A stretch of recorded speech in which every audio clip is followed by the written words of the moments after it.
kapatid, kinakailangan we need to look to God, the God of Abraham. Dahil si Abraham, lalanin natin, apo niya si Iso. Remember, mga kapatid, yung sinabi ko, for Abraham's sake. Kahit pa paano ni-bless ni Isaac si Iso. Ganun yan kasi may tinatawag na line yan, na godly line pa rin. Kaya lang si Iso na forfeit. Kaya hanggang ngayon, wala tayong marinig na land of Iso. Wala na. Kaya lang mga kasama ay pasalamat tayo na hindi tayo katulad ng ibang lugar na talagang tumanggi sa Panginoon. At pag-pray natin na huwag tanggihan ng Pilipinas ang Panginoon, mga kapatid. Dahil pag nangyari yon, wala tayong magagawa. At habang may magagawa tayo sa panahong ito, let us reach the souls before they will die. Kasi pag namatay ang tao, wala tayong magagawa. Dahil ang eternal life ay makukuha yan ngayon. Now is the accepted time. Pag namatay na talaga ay katulad tayo nung mga walang pag-asa. At ipalabas lang namin to kahit ipalabas na namin noon para maintindihan ninyo na ang buhay ay napakahalaga. Importante na ready tayo before leaving this world, ready tayo na tinanggap natin si Jesus. Okay, wag naman mangyari yung makita natin ngayon sa inyo naiyak na kayo pero wala na kayong magagawa. Okay? Tingnan natin saglit to, mga kapatid.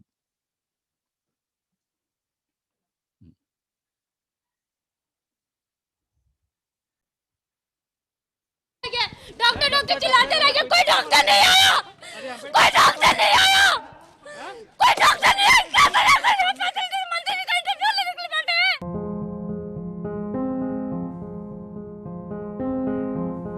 आधा घंटा 1 घंटा से एम्बुलेंस लेके खड़े डॉक्टर बुला रहे हैं क्या चलिए क्यों चले यहाँ का अर्थव्यवस्था इतना खराब है यहीं पे मरे हैं तड़प के तड़प के मरे और यहाँ के लोग इंटरव्यू ले रहे हैं मैं पापा को वापस कर पाएंगे वोट लेने के लिए से बात है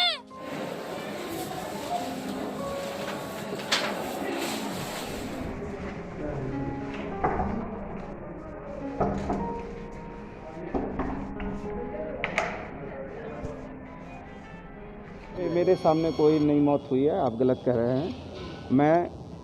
मेरे आने के पहले की बात है। देखिए, मौत किसी की भी होती है, दुखद होती है, और मौत पर मैं संवेदना व्यक्त करूंगा, और जो यदि कोई कमी खामी है और यदि उनके परिजन लिख के देंगे तो उस पर जो है विचार करेंगे। वोट लेने के लिए से बात है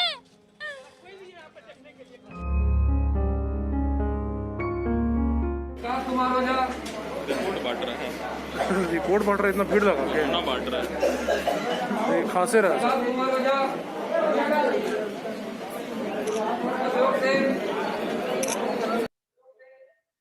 Okay, pinalabas lang natin yan.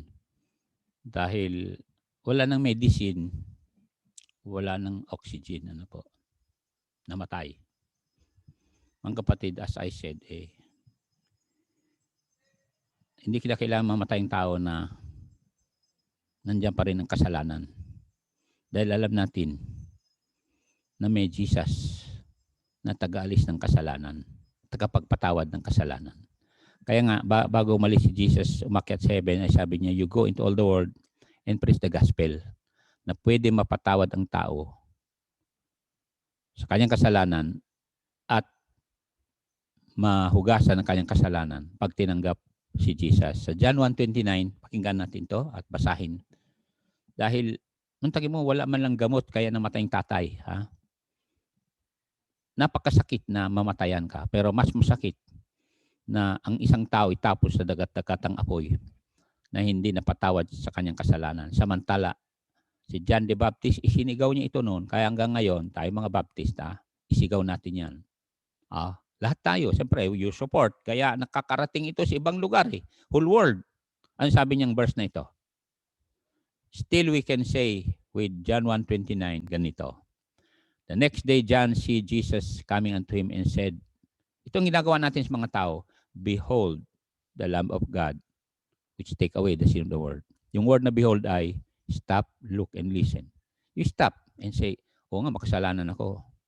You need to look to Jesus and listen to His word and then accept Him as the Lamb of God, as your sin offering. Kaya hindi kinakailangan na iiyak ka sa last judgment at sabihin, hindi ko na makita tatay, si nanay. Eh, siyempre, itapon sa dagat-dagat ang apoy eh. Oo. Pero pag inabot mo sila, tinanggap nila si Jesus, mapatawad sila sa kanilang kasalanan. Ano pang problema doon sa India? Oxygen, ano po? Yun ay nagbibigay ng buhay, oxygen. Sa Bible, malinaw, nasabi ni Lord Jesus Christ sa John 10:28, na siyang nagbibigay ng buhay. At ito ay libre, mga kapatid, libre. Kaya nga, kahit saan tayo punta, nasabi natin sa mga tao na, please lang makinig kayo. Oo, nagkasala tayo. Pero pag nagsisi tayo at tinanggap si Jesus, mangyayari ito sa atin. Anong sabi niya sa John 10:28? Ang sabi niya, and I give unto them eternal life. And they shall never perish. Neither shall any man pluck them out of my hand. Forever na nandiyan ka sa kamay ni Lord Jesus Christ. Dahil mahal na mahal ka, mahal na mahal tayo.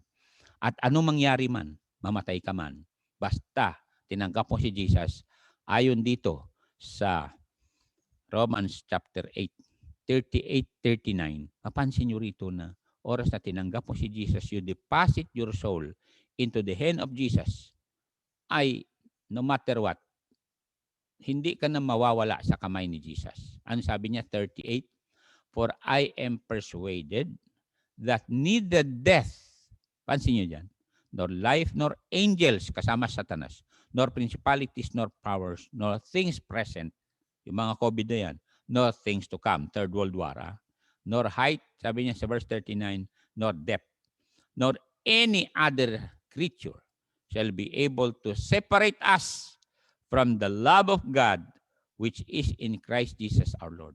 Oras na tinanggap po si Jesus, forever you are in the hands of the living God. Kaya, look to the God of Abraham. Ano po? Na yun ang lolo ni Iso para magkaroon ka ng pag-asa. And as we have read, na si Isaac blessed Jacob and Esau. Kahit pa paano, may blessing ka. The blessing is, oras tanggapin mo si Jesus, meron kang eternal life. Okay? We'll go to Isaiah 51:2 at tingnan natin yung lolo ni Esau dito. That's why we need to look to the God of Abraham. Bakit? Iba yung God ni Abraham eh. 51:2, tingnan niya. Takin niyo si Abraham, 90, pagkatapos 80 years old, 100 years old si Abraham nung nanganak sila ni Sarai. 90 years old si Sarai. Pero nanganak sila. What happened? O ganito. Ano yung sabi ng verse, mga kapatid? Tingnan natin to. Alright. Look unto Abraham, your father, to Sarah that I bear you. For I called him alone, bless him and increase him. Mapansin nyo, bless him, increase him. Look to Abraham. Ngayon naman, let us look to the God of Abraham. Bakit? Because Abraham, na lolo ni Esau, obeyed God. Ano po? And when you obey God, ay ganito. Here are the 4 principles. Sa lolo ni Esau ito kasi pupunta pa tayo sa point number 2 mamaya, Sir James na we need more fathers like Isaac who lovingly forgives a careless child. Pero 4 principles as we look to the God of Abraham. Number 1, don't limit God to supply your need through people. Huwag niyo kalimutan yan. Don't limit the God of Abraham to supply your need. Need eh.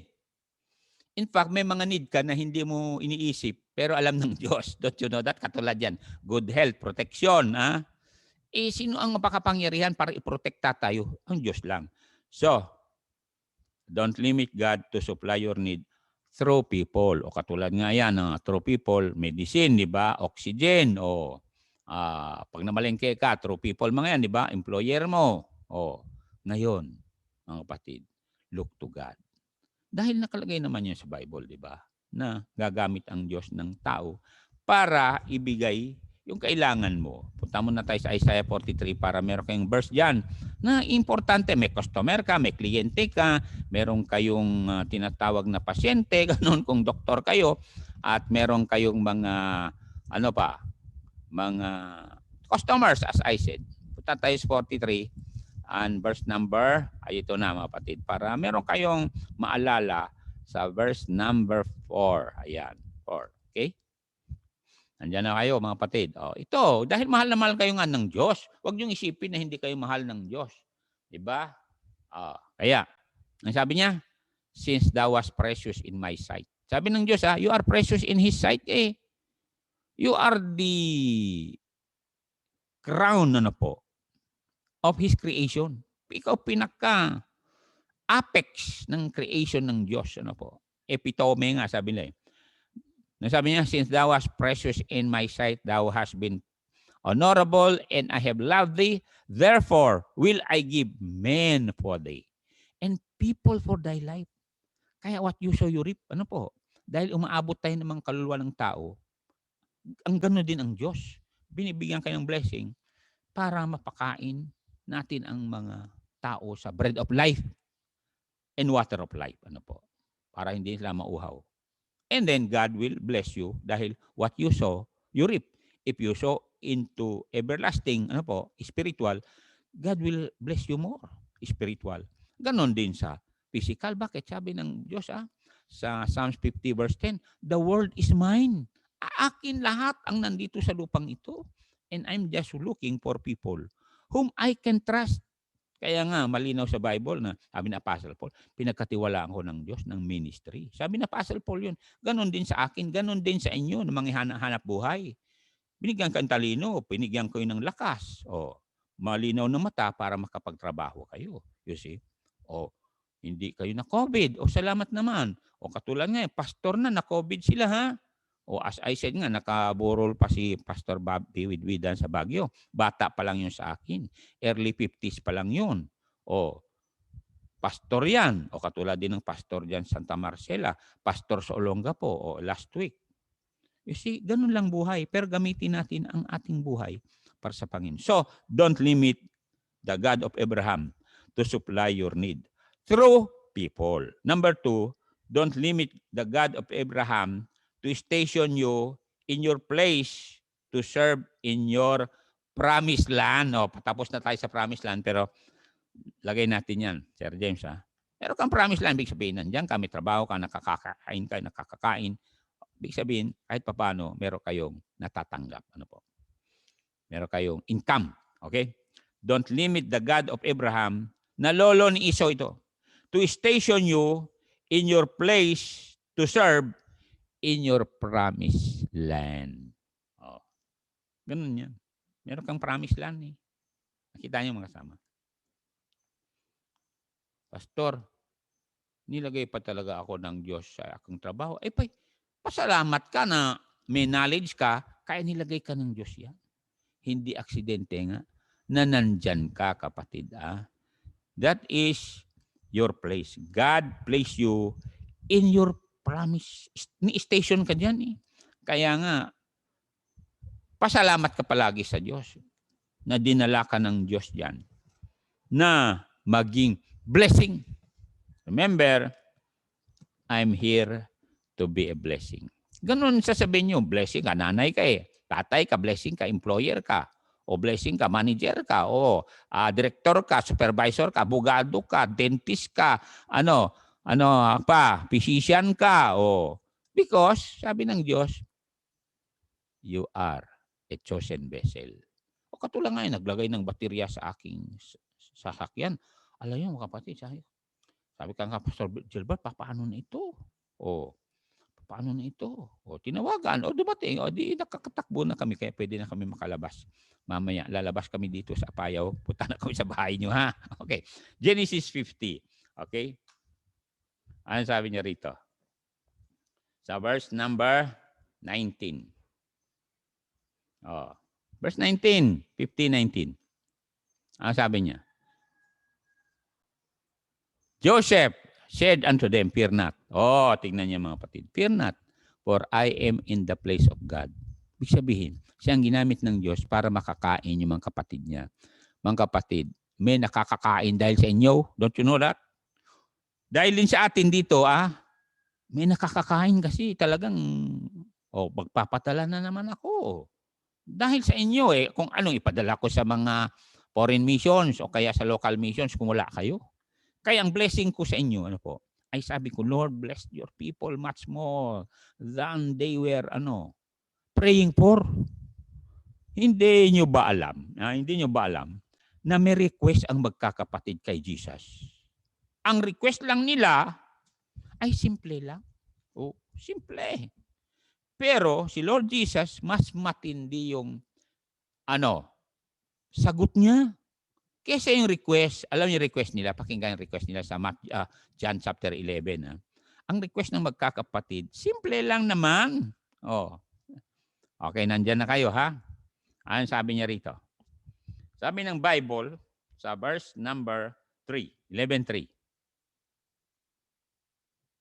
Ano sabi niya? Therefore his sister sent unto him saying, Lord, behold, he whom thou lovest is sick. Ang ibig sabihin nun, simpleng request lang, Panginoon, may sakit yung kapatid namin. So, sabi ng Bible, nagkasakit. Siyempre, madali lang naman kalabitin ni Jesus at tayo ka na, Lazarus. Yun ang kahilingan lang nila. Pero don't you know, hindi na ini-expect yung sagot. Ano yung sagot, kapatid? Tignan nyo ito matindi yung sagot Sabi ng Bible, sabi ng Word of God, dito. Sa verse number 39, tignan nyo. 39. Hindi may sakit yung pinuntahan ni Jesus Nakalibing, Mas madali bangunin yung may sakit kaysa bangunin yung patay. Ibig sabihin nun, meron kayong request sa Panginoon na maliit. Kayang-kaya ng Diyos yan Mas kaya ng Diyos yung imposible na sa atin. Kasi yung may sakit, pwede pa babigyan ng medicine, oxygen yan. Yung nailibing, sige nga, kaya na natin. Kaya nga, don't forget yung sinabi niya, God will always bless you beyond what you ask or think. Anong sabi 39? Jesus said, take ye away the stone. Martha, the sister of him that was dead, hindi sakit, said unto him, Lord, by this time he stinketh, for he had been dead 4 days. Late ka, Lord Sabi ni Jesus sa kanya, Tingnan ito. Verse 4:40.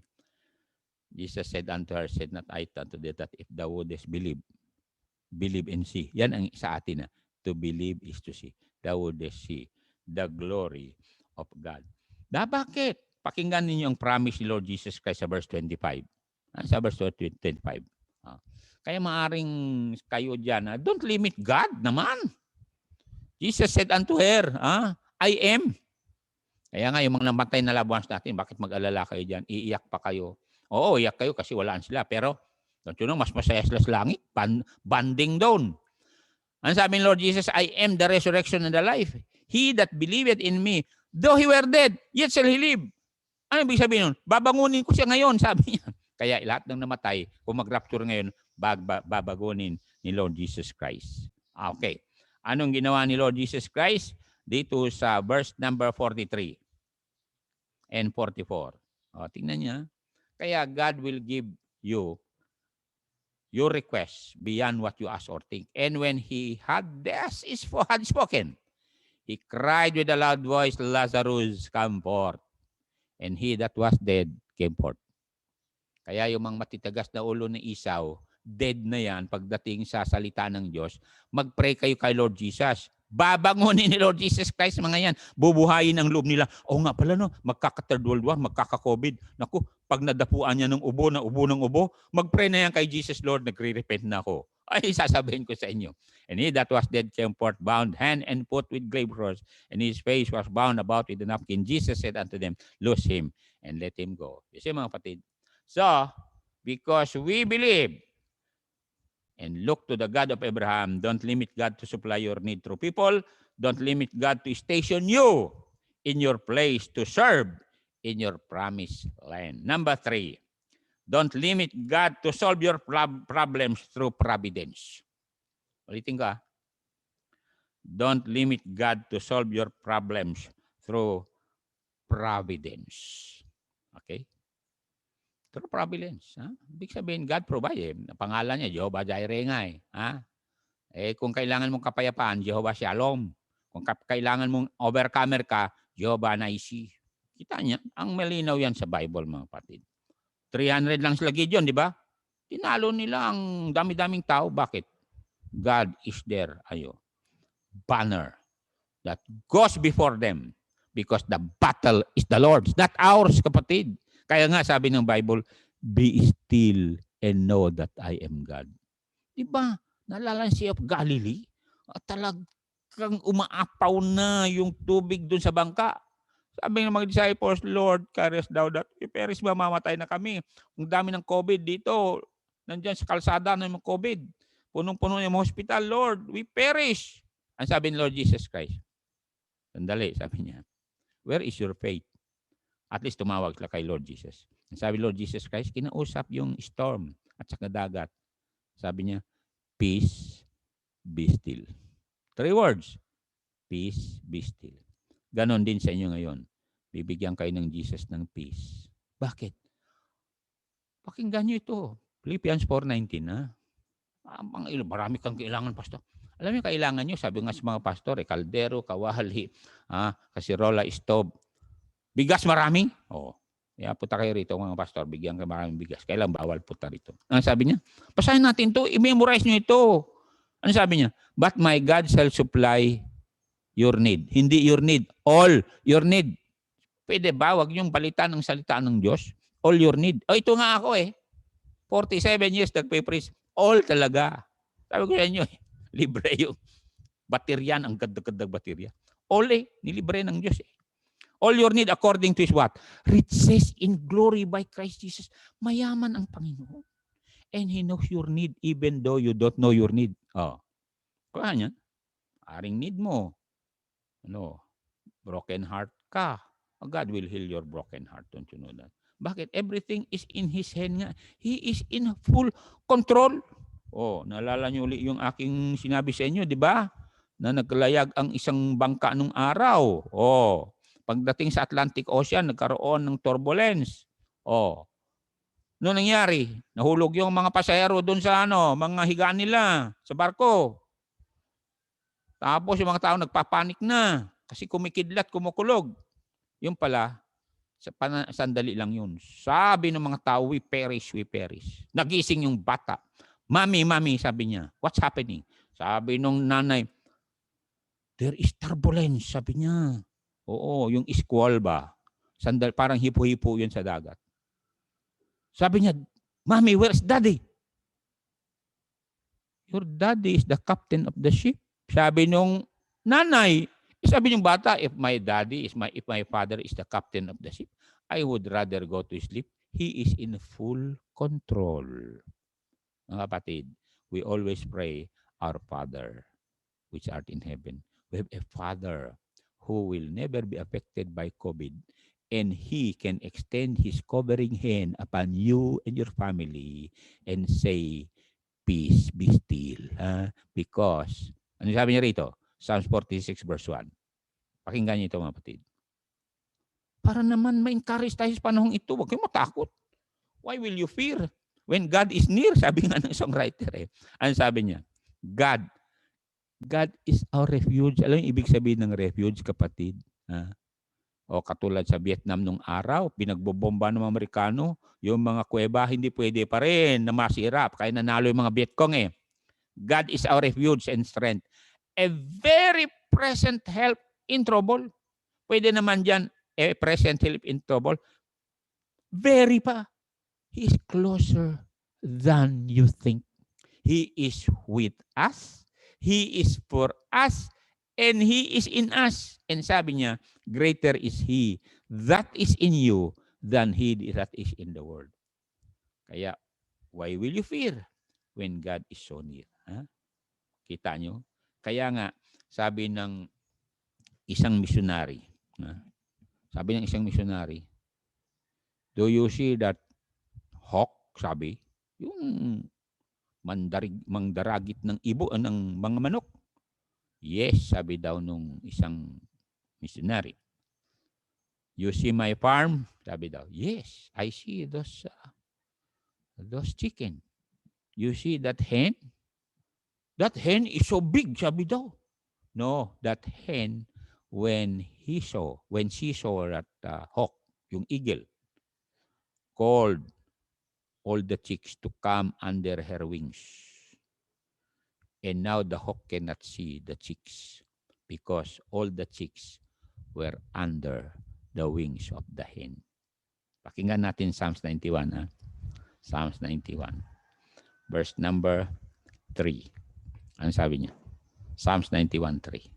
Sabi niya rito, surely he shall deliver thee from the snare of the fowler. Alam niyo, fowler, mga assassin yan, mga bully yan, mga taong maninira sa inyo. And from the COVID, noisome pestilence. Verse 4, ito na. He shall cover thee with his feathers. Hindi ka makita ng fowler. And under his wings shalt thou trust. His truth shall be thy shield and buckler. I-claim mo yung salita ng Diyos. Kaya nga, meditate therein day and night, that thou mayest observe to do according to all that is written therein. Then thou shalt make thy way prosperous. Then thou shalt have good success. Okay, principle number 3. Tapos na, triple. Don't limit God to serve your problem through providence. Ayan. Okay? And then number 4, ito na last point. Pero puntan tayo kay Esau mamaya. Pero maganda ito kasi look to Abraham nga. Lolo nga ni Esau ito eh. Okay. Dahil sa mga lolo, maraming nabe-bless na apo. Dahil sa mga lola, kayo mga lola ha. Boy, nandito mga pangalan ng mga lola. Mga lola. Dahil sa inyo mga lola, ayun, ang apo nyo masaya, malulusog. Bakit? Hindi sila ubusan ng milk. Ha? Kayo mga apo. Dahil sa lolo-lola nyo. Ha? Tingnan yung mga apo nyo. Bakit masasaya mga yan? Nandyan si lola. Ano lola? Pensionada. Lolo, pensionado. Ha? Ay, totoo yan, mga kasama. Kapatid. At diba? Tingin kayo sa mga anak yung mga babae. Saan yung mga mister mga yan? Wala. Pero saan yung mga apo? Nandyan sa inyo. Yung mga mister nagtatrabaho sa iba't ibang lugar. O kaya iniwanan ng mister yung anak nyo. Pero nandiyan apo dahil sa apo. Okay. Number. Ito na. Okay. Huwag kayo magalit. Ang Diyos ay God will provide your need, di ba? Pati mga apo nyo, through you, kaya nga through you, nakakakaya mga apo nyo, ha? Kaya kayo mga apo, pasalamat kayo, magpakasipag naman kayo. Okay, number 4, St. James. Don't limit God to saturate your heart with patience. Kinakailangan natin patience sa panahon ito. Sabi nga sa Manila ng sister ko, ako na-extend na naman ng MECQ. Dahil dumami raw Pasalamat nga tayo mga kapatid. Okay pa tayo rito. Hindi tayo tulad ng Indian. Iyakan na dun talaga. Ibalik niyo yung tatay ko. Pero patay na Mga kapatid, salamat. Yung mga katabuans natin na naabot natin through the gospel that they believe that Jesus died for them, was buried, and rose again, have eternal life. We'll see them again in heaven. Don't limit God to saturate your heart with patience. Kinakailangan natin patience sa panahong ito Tingnan natin ang Luke 21 verse 19, mga kapatid. And then ibigay ko na yung second point para sa mga loving father. Ano sabi niya diyan? In your patience, possess ye your souls. Ayun. Ibig sabihin, sabi ng Lord Jesus Christ, kung pahirapan ka ng tao ng 1 mile, okay? Lampasan mo yan ng another mile. Malinaw yun, di ba, sa Matthew 5:41. Kaya lang punta tayo sa St. James chapter 5 dahil ang ating taga-outline ay si Sir James. St. James. Ano po? Saint na yan kasi tumanggap sa Panginoon. Ano sabi niya? 7 and 8. Dalawang beses pa binanggit dito eh. Okay, 7 and 8. Ano sabi niya dyan? Verse 8. Basahin natin para maging patient naman tayo sa mga MECQ, ECQ. Basta may Q ano po. At least nakita ko yung mga kapatid natin nagbabarbecue sa panong ito. Oo, okay. Salamat po. O nga pala si Earth hanggang ngayon extended ang birthday niya. Dinadalahan kami rito ano po ng mga kakanin. Thank you Earth. Pagpalain ka ng Diyos iha. Okay? You will go to the uttermost part of the earth to reach your goal. O totoo yan. Remember, don't limit God. O katulad ni Ate ni Balesteros Chopilo, mantakin mo Narinig na ba ninyo yun? Na siya ang leader para gagawa ng solar panel sa Perth International Airport sa Australia. Mantakin mo yung kabata lang bata yan. Kaya magpakabuti kayo mga kapatid. Because si Ate ni, hindi niya nilimit ang Diyos. Don't you know that? Oo. Kaya nung nag-test yan, sinakay namin sa Porpera. Okay, basahin na natin to. Ready, go. Be patient, therefore, brethren, unto the coming of the Lord. Behold, the husbandman waited for the precious fruit of the earth. Ibig sabihin, kung ang last soul masave sa araw na ito, darating ng Panginoon. And hath long patience for it until he received the early and latter rain. How can the latter rain come to them? We will water them with the word of God para sisigla. At oras na masave yung si Esau na yan, masave, baka yun ang last soul. Baka husband mo yan, baka brother mo yan, baka sister mo yan, baka tatay mo yan. Pag nasave yan, darating na si Lord Jesus. Verse 8. Ano sabi ng verse 8 dito? Be ye also patient. Establish your hearts. Why? For the coming of the Lord draweth near. We need to be patient mga kapatid because we have the Lord Jesus Christ as our President. Ano po? Sa verse number 11. Verse 11, tingnan natin. Kaya kung patient ka, ay makakarating ka sa maraming lugar. Katulad niyan, ang dami na namin narating lugar. Nakarating kami sa Andap, Pangasinan, sa tabing dagat. Nakatabi, punta kami sa Cordillera. Ayan, sa Paire. Sa Apusing Daga. Ayun. Ano sabi niya rito? Behold, we count them happy. Which endure. Yun ang importante dun eh. Alam niyo pa kung hindi ko naka-endure, wala ko rito ngayon. I endure all the, trials, the tribulation, the bitter words, yung pangliliit, humiliating. Inura pa nga ako nung isang pastor, sinuportahan natin. Alam niyo, sa Cordillera, kung murahin ka, Third World War na. Pero, you know why?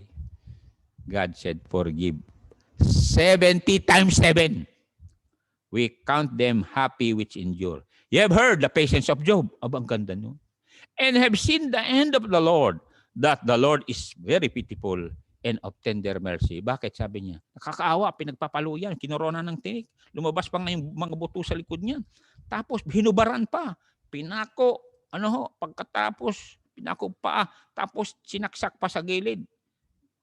Pero don't you know, when he was hanging on the cross, he said, merciful, Father, forgive them, for they don't know what they are doing. Totoo yan. May mga tao na nang lamang sa inyo, nandaya sa inyo. Ay, mga kapatid, Father, forgive them. Malinaw sa Bible yan eh. Naalala si Daniel, di ba? Dinaya si Daniel, inapi si Daniel. Tapos ano nangyari? Iningatan ng Diyos si Daniel, hindi kinain ng mga leon. Kaya hindi kayo kainin ng mga leon ng COVID. O kaya madinira ng tao. Alay nangyari doon sa mga tao nanira sa kanya, Yung mga tao nanira sa kanya, tinawag yung mga misis. Kasi yung mga misis, gusto nila na ma-promote mister nila. Okay. Ano pa? Mga anak, kasi mga anak mahilig sa bagong cellphone at laptop. Tinapon doon. Alam yung mga naninira sa inyo? Sabi ni General Bato sa mga pulis. Alam ko kayo mga pulis, sabi ni General Bato, ay inuudyukan kayo mga misis nyo. Anyway, hindi pa sa senador nun. Ay totoo yan mga kapatid. Malinaw yan sa Bible eh. Maalala si Mrs. Lot? Alam ba kung bakit nagpunta si Mr. Lot sa Sodom? Kasi sabi ng misis niya, pangit dito sa bundok. Wala kang makita dito kundi mga karnero, mga damo. Punta nga tayo sa Sodom, ang ganda ng mga syudad doon. Oh. Punta sila doon, nung nangyari, sira tuloy buhay nila. Where God had placed you, be patient, be diligent, be righteous, be holy. Be profitable, be productive. Okay, punta tayo sa kay Iso. Ito number 2. Tuloy natin to sa susunod. We need more fathers who is like Isaac, who is willing to harbor a complacent child. Ulitin ko. We need more fathers who are willing to harbor complacent child. Alam ibig sabihin ng harbor? Tanggapin, i-shelter. O, lika anak, ilang buwan na bang dala mo? Apo ko yan Ayun. O sino itong lalaking dala mo? Ang negro naman yan. O, O kaya, taga saan ba yan? Nanay, huwag kang mag-alala. Mahal ko yan. You are willing, tatay you are willing to harbor or shelter your complacent child. Alam niyo ba kung bakit? Mga kapatid naging complacent yan. Kasalanan din ng mga nanay yan Bakit? Kayo mga nanay, huwag mo nagisingin yan. Ako na lang bahala maglabad yan. Ako na lang bahala magluto dyan. O ngayon, matanda ka na. Hindi mo na bagawa yung dati. Yung anak mo, gusto pa rin niya magdala ka ng pagkain sa kwarto niya. Ay, kaya kayo mga nanay, please lang, sabihin mga anak niyo, hindi ka dito anak. Pakinggan mo ito. O, anong sabi ni pastor? Ganun yan punta tayo kay Brother Jerry. Marunong magkatay manok yan. Ganun yan Kasi hindi kami palagi ganito anak malakas. O, tignan mo yung kamay ko, may arthritis na. Ganun yan Kaya, at hindi yung mga nanay. Pero kayo mababait na nanay, sanayin yung mga anak niyo to survive in this time. Don't you know that? Katulad yan, hindi kayo pwede makapunta sa restaurant. Mag-online naman kayo. Pagdating dito, panis na.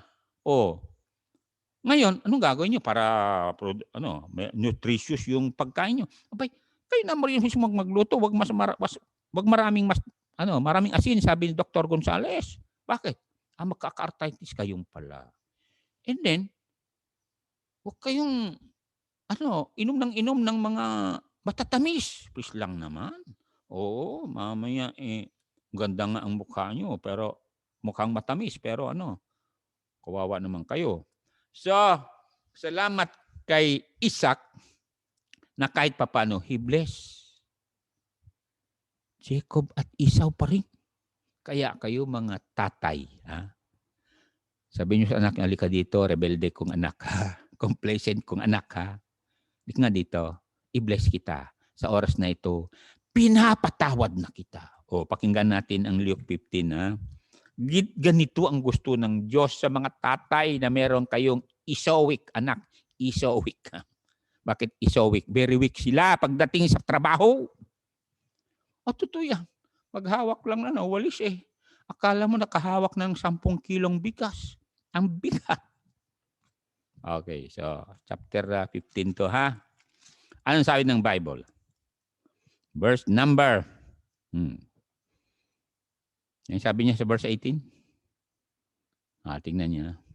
Lumapit. Kaya lahat ng anak niyo na katulad ni Iso na talagang nabigo sa buhay, iniwanan ng mister, iniwanan ng misis, iniwanan ng sanglibutan, walang trabaho. Anong gagawin niyo? Lumapit na nga ang anak Ano sabi ng anak?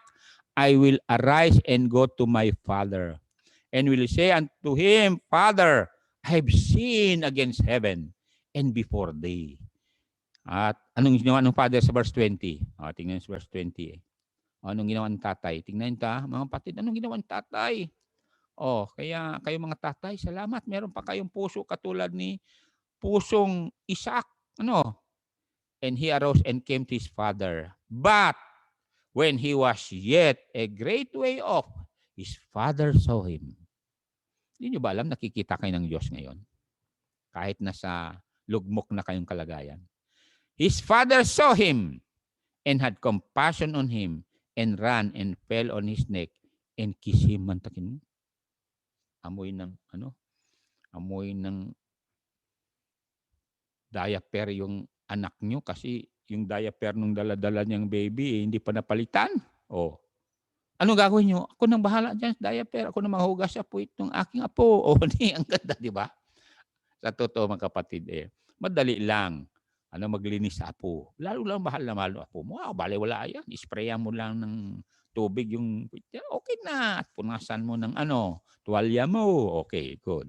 So, ang ibig sabihin pala ng complacent na anak ay unconcerned. Alam niyo, may mga unconcerned.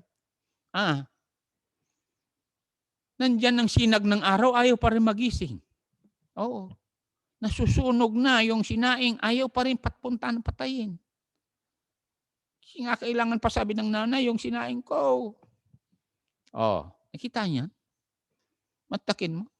Umaandar yung electric fan, umaandar yung aircon, walang gumagamit. Kinakailangan pa yung lola, ang akyat, patay yung aircon. Mabuti naman meron ng tinatawag na mga remote ng yung aircon ngayon. Complacent, unconcerned. Salamat sa mga membro dito, kayo mga pinusuportahan namin. Meron silang concern. Bakit? Tingnan mo ang world. Brazil. Mga naglilibing doon. Mga bakho at power shovel. Pagdating sa India, kulang na yung kahoy para sunugin yung mga patay doon. Makita niya mga kapatid. Sa Pilipinas, salamat. Huwag mo na tayong lalabas. Sabi nga ng barangay, huwag kayong lalabas. Kayo mga senior citizen. Sabi ko, ako yun. Okay. So, complacent are people unconcerned, walang malasakit. Salamat, maraming may malasakit dito, mga pastor kayo na nanonood sa foreign missions. Kaya tuloy-tuloy kami nagpapadala sa inyo para meron kayong pambiling bigas. Mga kapatid. Pambili ng kailangan ng misis nyo, sapatos sa pagbibisita nyo, mga pastors wives. Okay? Ano pa ang ibig sabihin ng unconcerned? Secure satisfaction with oneself. Bantakin mo yun. Basta ako, ay si ako. Bayaan mo ng iba. Mali. Katulad nito, nangyari kay Locsin, yung artista, naalala nyo yun? Si Angel pa naman. Locsin. Alam yung nangyari? Nung nag-birthday siya, di ba? Pila. Ano nangyari? Walang pakialam yung mga tao, basta unahan. Tuloy may namatay. Alam niyo mga kapatid, hindi naman bawal yung pantry na yan. Pero don't you know, sa Pilipinas na ito, hindi obrang pantry na yan. You know why? Imbes na papunta dadaan doon at tignan yung tray, itlog, kukuha lang sana ng kailangan niya kasi dalawa lang sila ni Lola doon . Si Lolo kumuha doon ng dalawa lang sana. At isang payless. Ang ginawa nung isa, whole tray. Ilang piraso yun? Ano po? Ay, alam niyo mga kapatid, ang gagawin talaga, punta na lang itong sa bahay, bigyan. Kasi, may pantry kami rito. Ay, sabi ko sa iyo, galing pa ka sa Cavite, pumunta pa sa Quezon City, Kaya, mga kapatid, matindi yun. Kaya nga sabi Lord Jesus Christ, you have the poor always with you, but me you have not. Ngayon, yung poor, dapat bigyan natin ng bread of life, water of life. Kaya mga kapatid, thank God for fathers who willingly harbor or shelter complacent child. Ito yung mga tao na hindi creative, hindi resourceful, hindi industrious. Ito yung, basta, bahala na. Anong bahala na? Sabi ng isang Amerikano nagturo sa akin, sabi niya, things don't just happen. We must have to make them. Last verse natin. Ecclesiastes 9:10 at mag-pray na ako. Para wala nang unconcerned dyan. Wala nang bahala na dyan. Wala nang isaw dyan. Anyway, meron pa yan sa next lesson natin, Sir James. Okay? Ecclesiastes 9:10. Kung nandyan kayo, ready, Read. Para mawala na yung mga iso na complacent, tamad. Hindi creative, hindi resourceful. Ha? Hindi, walang discerning spirit. Ready, read. Whatsoever thy hand findeth to do, do it with thy might. For there is no work, nor device, nor knowledge, nor wisdom in the grave whither thou goest. O pag namatay ka, kaluluwa mo 7, gusto mo nang gumawa, wala na magawa ang katawan mo, cemetery yun eh. O, kaya, now is the accepted time to work. Mga kapatid, mga brothers, sisters, and thank you for your support. Kaya yon, papadala naman ako sa mga pastors, kinakailangan yan para naman ang Word of God tuloy-tuloy. Para maraming asin. You know that? The salt, pag maraming masave, para ma-preserve pa tayo. Para hindi pa darating China dito at yung COVID, hindi pa tayo ma-overwhelm katulad ng India at Brazil. Mga kapatid, lalong-lalo na hindi pa sapat yung vaccine. Yung mga na-vaccine naman, nagka-capacitive naman. Yung iba namamatay. Panginoong Diyos, sabi ko, pagtingin ko sa update, ako nakakatakot pa yan, magpa-vaccine. After that, patay. Yung pastor nga, pastor, nagpa-vaccine, namatay. 2. Ay Lord, sabi ko, kayo mga membro, huwag niyo akong pilitin magpa-vaccine. Marami kong vaccine dito. Vaccine ng sili, vaccine ng bawang, vaccine ng garlic, vaccine ng lemon, vaccine ng lemongrass, vaccine ng bayabas. Sabi ko sa inyo, dahon ng bugnay, dahon ng, maraming dahon dito mga kapatid. Alam mo yung taga-payaw ko, marami akong mga herbal medicine. Okay. Marami ang hiya-hiya dito mga kapatid. Pero kung sino bang hindi saved dyan, tumawag kay Jesus para pagdating niya, alis tayo rito. Heavenly Father, thank you for my brothers and my sisters who understands that we need to reach the lost before it's too late. Lord, we have gotten these principles from the God of Abraham. Help my brothers, my sisters, as they work, that you will bless everything that they hold or they set their hand to according to Deuteronomy 28. Lord, rebuke the devourer for their sake. I bless them all. They bless their works, businesses, their children, their grandchildren, husbands, wives, young people, and even all our brothers and sisters who is working in the foreign lands. Again, bless your people. Thank you for the birthday celebrators. I bless them, Lord, even Earth and Ma'am Joanne Rojas. In Jesus' name, amen. Aming salamat.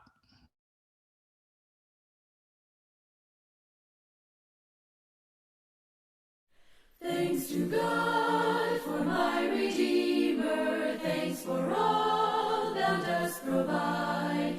Thanks for times now but a memory. Thanks for Jesus by my side. Thanks for pleasant balmy springtime. Thanks for dark and dreary fall. Thanks for tears by now forgotten. Thanks for peace within my soul. Thanks for prayer.